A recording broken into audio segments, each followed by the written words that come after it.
Alkitab ini banyak berbicara tentang orang asing dan pendatang. Tapi kita lihat bagaimana konsep pada saat kita mendengar tentang orang asing atau para pendatang.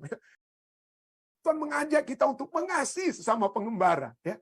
Kita mengasihi, Ulangan 10:19, sebab itu haruslah kamu menunjukkan kasihmu kepada orang asing. Sebab kamu pun dahulu adalah orang asing di tanah Mesir. Dan poin berikutnya yang kita dapat lihat dari pelajaran kita pada saat ini, Efesus 2:9, apalagi terhadap sesama anggota tubuh Allah. Kiranya pembahasan kita pada saat ini dapat mengajak kita semua untuk memiliki kasih yang sejati terhadap sesama kita. Jangan kita langsung melihat dari mana latar belakang mereka, orang apa, dia sukunya apa, dan lain sebagainya. Tapi marilah kita melihat satu dengan lain sebagai anak-anak Allah. Kita sudah mempelajari bagaimana perbedaan demi perbedaan itu, ya, kedamaian tidak ada, rekonsiliasi tidak ada. Tapi untuk melihat ya perbedaan itu yang kita tekankan, itu seringkali terjadi. Seringkali terjadi dan tidak dapat tidak dapat dielakkan mungkin dengan kata lain. Tapi jangan kita terus berada dalam situasi seperti itu. Oke?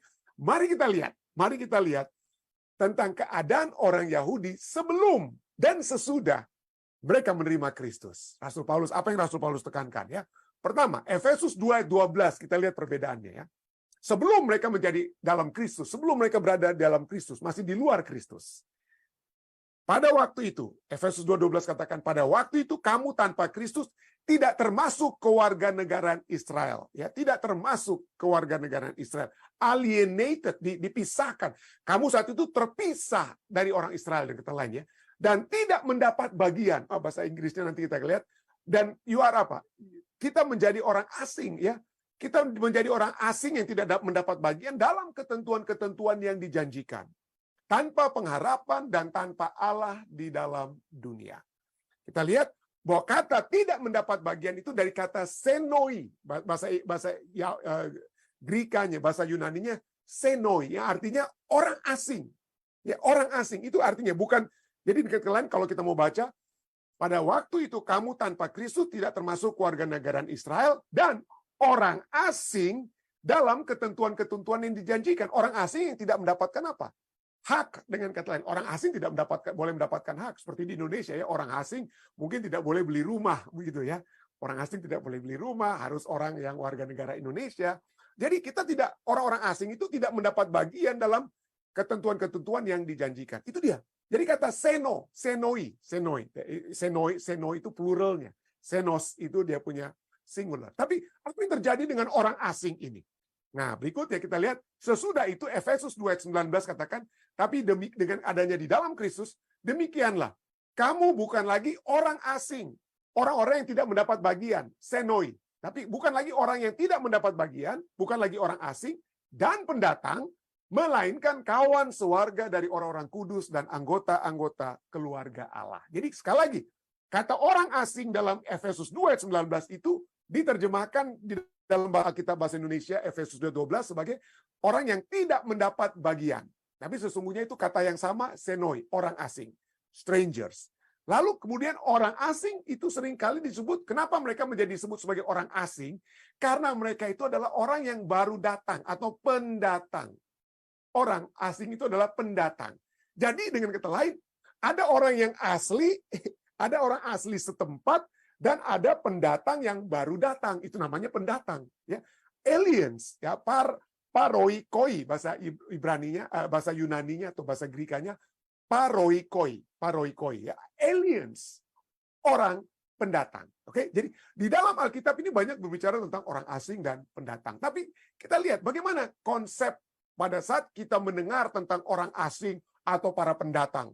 Ini bukan hanya di Amerika Serikat, di Indonesia. Oh, dia orang mana? Oh, dia pendatang dari Jawa, pendatang dari Sumatera, ya ke Manado. Ya, pada saat orang Manado ke tempat lain, oh itu pendatang dari Manado. Nah, kita sering kali seperti begitu ya. Orang asing dan apa? Pendatang. Dan masalah tentang orang asing pendatang ini, itu dari kata orang asing itu dari kata apa? Senoi. Kita dapat menjadi masalah. Kenapa? Kita mendengar istilah tentang xenofobia.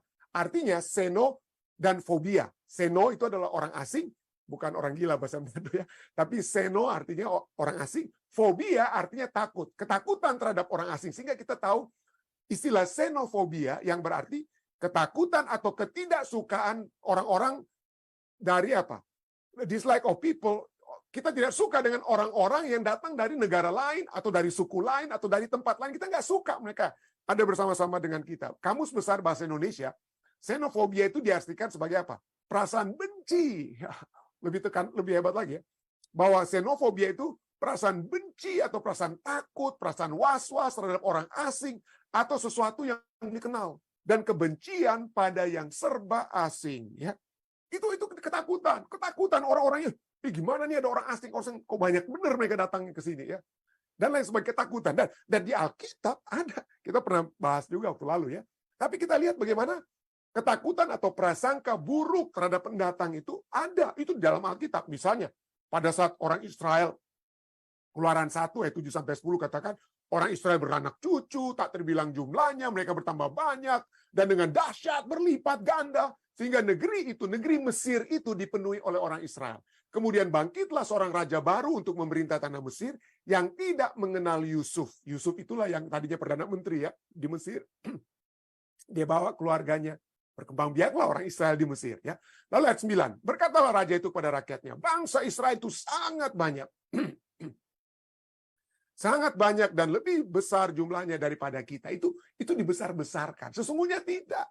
Orang Mesir itu lebih banyak, tapi itulah pada saat mereka untuk membuat orang was-was, ketakutan, biasanya politikus-politikus itu membuat dibesar-besarkan. Oh, dahsyat sekali ini orang pendatang ini banyak jumlahnya ya.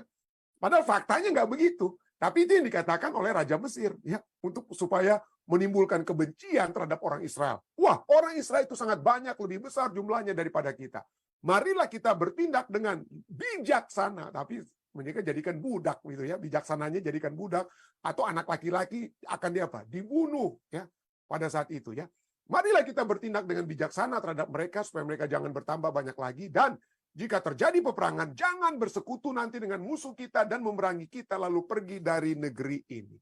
Jadi dibuatlah politikus-politikus dari zaman Mesir sampai sekarang ini tentang pendatang itu dibuat mengerikan, padahal faktanya mungkin tidak seperti begitu.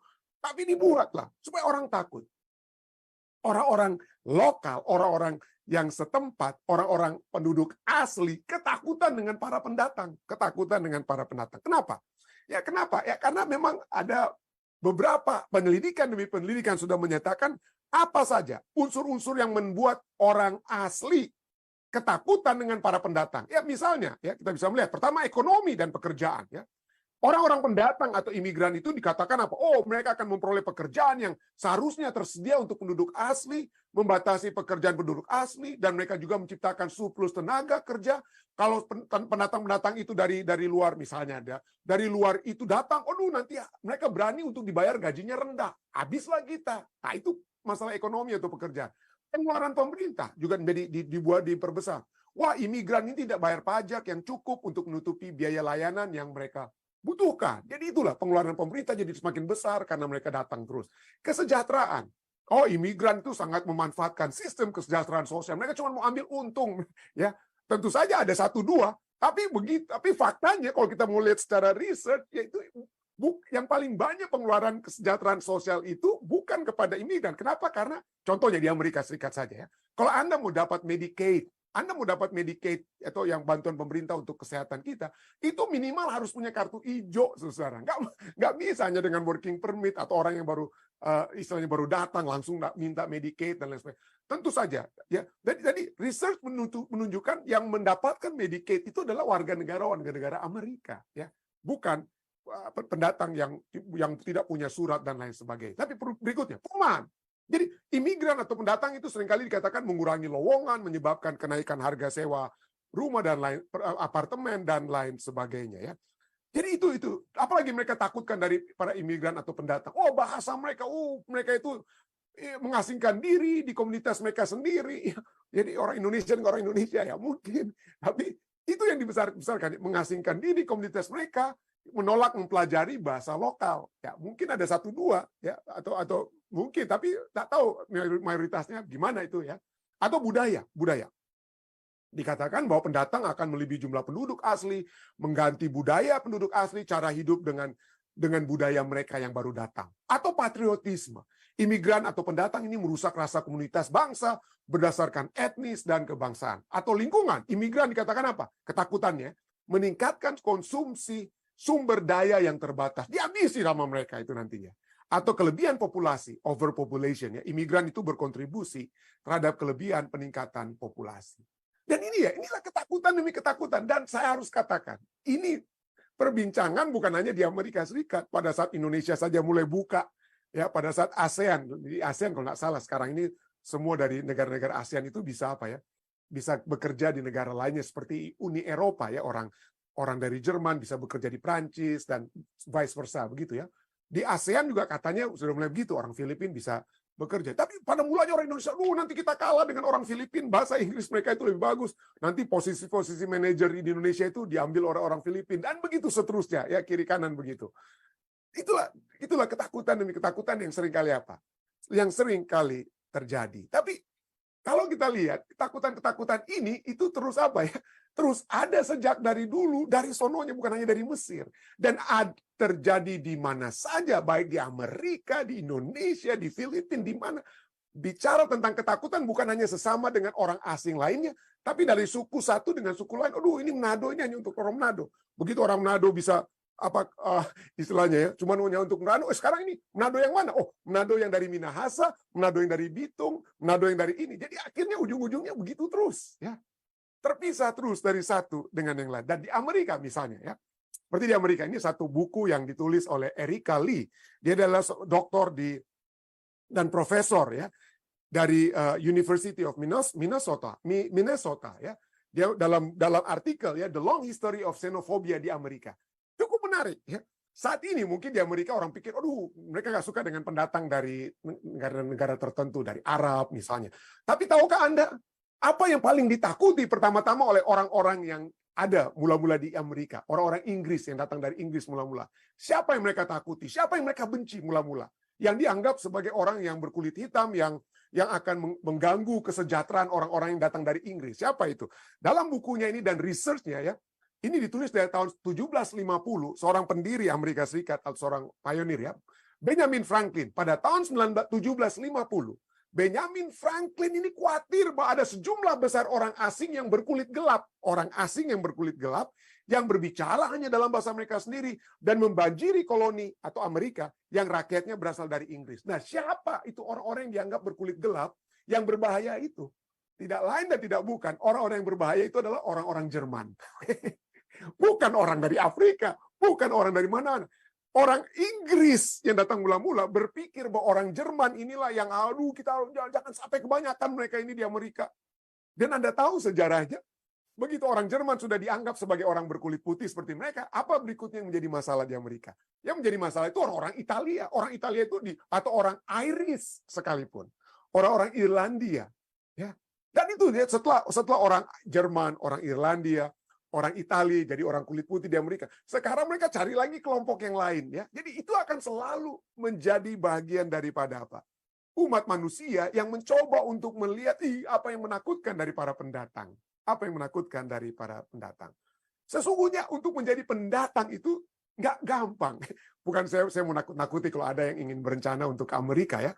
Tapi untuk menjadi pendatang itu, entah Anda itu dari Sumatera ke Jawa, dari Manado ke Jawa, mungkin ya ada juga tantangannya. Atau dari Indonesia ke Amerika, itu pasti ada tantangan-tantangan. Misalnya kalau ke Amerika misalnya, ada hambatan bahasa, ya.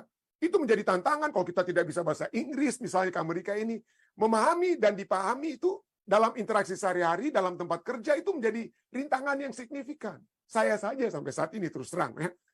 Saya sedikit bisa bicara bahasa Inggris, tapi kalau untuk urusan telepon ke rumah saya untuk dokter assignment dan lain sebagainya, rumit. Saya bilang udah istri saya lebih tahu bahasa Inggris daripada saya ya. Ini tantangan bahasa itu, saudara. Ada perbedaan budaya, norma budaya, kebiasaan dan tradisi di negara tuan rumah berbeda dari negara asal, dan menyesuaikan diri itu apa? Membutuhkan waktu. Saya dulu karena biasa di Indonesia kan kita biasa dempet-dempetan, kalau bawa mobil dempet-dempetan. Pertama-tama saya kok kok bawa mobil di Amerika, kok orang di depan saya tuh marah-marah betul ya, maki-maki saya dengan tunjuk jari yang nggak benar gitu ya ke saya ya. Saya pikir kenapa ini kok marah-marahin saya? Ternyata saya itu terlalu dekat, saya terlalu mepet mobil saya dengan mobil orang di depan. Orang Amerika itu nggak mau itu. Atau kalau kita jalan, kita senggol orang, waduh mereka marah sekali kalau disenggol. Padahal di Indonesia kita biasa senggol-senggolan ya. Tapi mereka nggak boleh. Jadi perbedaan budaya ini bisa rame ya, bisa rame. Masalah hukum dan keimigrasian, untuk isi-isi bagaimana dapat working permit, undang-undang keimigrasian dan lain sebagainya. Itu bisa bikin rumit, bisa buat orang stres, khawatir ya. Tantangan pekerjaan dan karir. Anda mungkin di Indonesia bisa jadi seorang manajer perusahaan, manajer bank, tapi di Amerika mungkin ijazah Anda itu tidak diakui begitu ya. Ijazah Anda tidak diakui. Orang lihat aduh dari Indonesia atau jadi tidak diakui. Masalah bahasa juga jadi peluang karir kita itu juga terbatas untuk orang asing. Akses ke perawatan kesehatan dan layanan sosial. Kalau kita tidak tahu mau bilang tentang apa penyakit kita dan secara spesifik dan poin-poin yang kita alami, kita bisa bingung untuk mendapatkan akses perawatan dan lain sebagainya. Isolasi sosial dan kesepian ya, menyesuaikan diri dengan lingkungan sosial yang baru itu membuat tantangan ya. Kalau kita tidak memiliki komunitas yang dapat membantu kita, itulah sebabnya orang Indonesia kalau datang cari dulu komunitas Indonesia ya, supaya tidak terasing, tidak kesepian ya. Seperti yang dialami orang-orang yang tiba-tiba datang, wah nggak ada teman-teman dan lain sebagainya. Kita juga ada beberapa orang mungkin yang dapat menerima diskriminasi dan prasangka. Ya, kita dapat diskriminasi berdasarkan, orang begitu lihat kita orang Asia, biasa bohong. Itu kadang-kadang itu prasangka orang kan. Padahal mungkin 1, 2, 3 orang mungkin yang biasa. Ya. Tapi kita ada prasangka, ada prejudis demi prejudis yang ditunjukkan terhadap orang-orang yang baru datang ya. Lalu ada ketegangan finansial dan ekonomi. Pindah ke negara baru itu, ada orang harus berhutang waktu urus visa ke Amerika, berhutang untuk beli tiket dan lain sebagainya. Begitu datang ke Amerika tidak langsung dapat kerja. Kesulitan untuk mendapatkan pekerjaan yang secara langsung dan secara tetap. Itu menimbulkan ketegangan finansial dan ekonomi. Dan yang terakhir, kita merasa tanpa akar ya. Feeling rootless. Nah, ini menjadi salah satu ya. Siapa kita? Atau khususnya anak-anak kita ya, anak-anak orang Indonesia yang di Amerika. Anak-anak itu, orang Amerika enggak, orang Indonesia enggak. Ya. Mereka bahasanya, budayanya budaya Amerika, bahasanya bahasa Amerika, anak-anak kita ini ya. Tapi kulitnya, penampilannya ya Asia, ya orang Indonesia. Jadi tidak ada akar kita ya. Dan ini menjadi tantangan khususnya misalnya buat ini bukan hanya untuk di Amerika, di Indonesia di mana saja. Pada saat kita pindah itu bisa jadi lebih rame gitu ya. Tapi seperti di Amerika, jadi perasaan di mana akar kita itu. Jadi itulah orang Asia Amerika, seperti saya pernah tampilkan ini juga ya. Orang Asia Amerika itu berada di purgatori, statusnya di purgatori ya. Purgatori yang tidak jelas ya. Kalau secara teologis purgatori kan tempat nggak di surga, nggak di neraka, tapi ya berada di tengah-tengah gitu ya. Jadi orang Asia Amerika mendiami status purgatorial yang tidak jelas menurut Kathy Hong ya dikatakan. Orang Asia itu dikatakan tidak dipercaya oleh orang Afrika Amerika dan diabaikan oleh orang kulit putih. Itu menurut dia dan menurut research-nya dia ya. Jadi itulah ya, jadi keberadaan orang pendatang asing itu tidak tidak enak ya, tidak enak. Dan inilah yang Tuhan ingin untuk kita untuk dapat kita kalahkan. Tuhan menyatakan kasih-Nya ya. Tuhan menyatakan kasih-Nya kepada umat-umat manusia ya. Tuhan selalu ingin menyatakan jangan kita meremehkan, jangan kita mengecilkan, dengan kata lain kita mengecilkan orang-orang yang pendatang. Saya ada slide di sini yang bagaimana Tuhan ingin supaya kita selalu mengasihi ya, mengasihi sesama kita dan tidak memiliki satu pandangan yang berbeda terhadap orang-orang asing. Dan firman Tuhan cukup jelas. Firman Tuhan itu cukup jelas ya, bahwa kita harus mengasihi. Kita harus mengasihi sesama ya, kita harus mengasihi. Baik, misalnya dalam Ulangan ya, Ulangan 10 ayat 19 kita akan lihat ya. Dalam Ulangan 10 ayat 19 dikatakan, sebab itu haruslah kamu menunjukkan kasihmu kepada orang asing ya. Sebab kamu pun dahulu adalah orang-orang asing di tanah Mesir. Ya. Kita semua adalah orang-orang asing. Nah, Tuhan ingin supaya kita tidak ada perbedaan dengan orang-orang lain ya, dengan orang-orang lain yang dapat menyebabkan adanya penolakan terhadap mereka. Kenapa? Kenapa kita tidak dianjurkan untuk melakukan hal tersebut? Oleh sebab kita harus mengetahui bahwa Tuhanlah yang empunya segala sesuatunya. Tuhanlah yang empunya segala sesuatu. Mazmur 24 ayat 1 katakan, Mazmur Daud, Tuhanlah yang empunya bumi serta segala isinya dan dunia serta yang diam di dalamnya. Ya. Betul, Tuhan menempatkan kita, mungkin saya jadi di Manado, mungkin Tuhan tempatkan di situ. Tapi biarlah kita memahami bahwa ini adalah milik siapa? Pertama-tama itu adalah milik Tuhan. Ya. Mazmur 50 ayat 10-12. Sebab punyakulah segala binatang hutan, beribu-ribu yang di gunung. Aku kenal segala burung di udara, apa yang bergerak di padang adalah dalam kuasaku. Jika aku lapar, tidak usah kukatakan kepadamu, sebab punyakulah dunia dan segala isinya. Kalau demikian kita itu sebagai apa? Apa yang Alkitab katakan? Kalau Tuhan tempatkan saya pada saat ini di Manado, dan kemudian Tuhan tempatkan saya kemudian di Ethiopia dan kemudian di Amerika, apa itu artinya? Bahwa kita semua hanyalah pengembara. Ibrani 11 ayat 9 ayat sampai 10 dan sampai 13 katakan apa? Karena iman Abraham diam di tanah yang dijanjikan itu seolah-olah di suatu tanah asing. Ia tinggal di kemah dengan Ishak dan Yakub yang turut menjadi ahli-ahli waris yang satu itu. Sebab ia menanti-nantikan kota yang mempunyai dasar yang direncanakan dan dibangun oleh Allah. Ayat 13. Dalam iman mereka semua itu telah mati sebagai orang yang tidak memperoleh apa yang dijanjikan itu, tetapi yang hanya dari jauh melihatnya dan melambai-lambai kepadanya, dan yang mengakui bahwa mereka adalah orang asing dan pendatang di bumi ini. Orang asing dan pendatang di bumi. Itulah sebabnya Tuhan mengajak kita untuk mengasihi sesama pengembara. Ya. Kita mengasihi, Ulangan 10:19, sebab itu haruslah kamu menunjukkan kasihmu kepada orang asing. Sebab kamu pun dahulu adalah orang asing di tanah Mesir. Sebab kamu orang asing di tanah Mesir.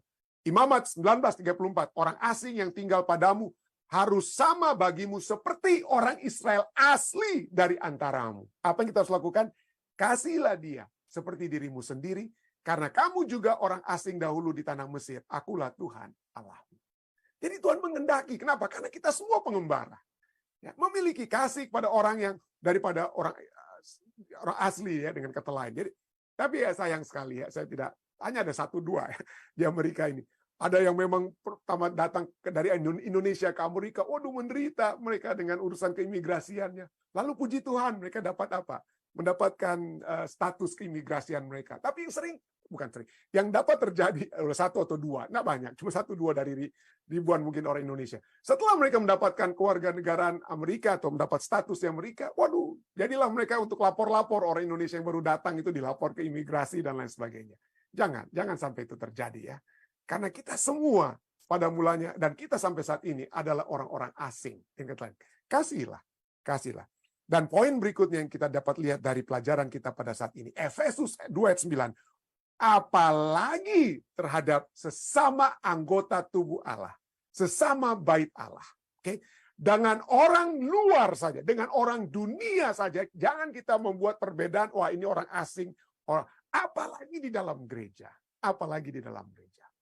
Efesus 2:19 katakan, demikianlah kamu bukan lagi orang asing dan pendatang, melainkan kawan sewarga dari orang-orang kudus dan anggota-anggota keluarga Allah.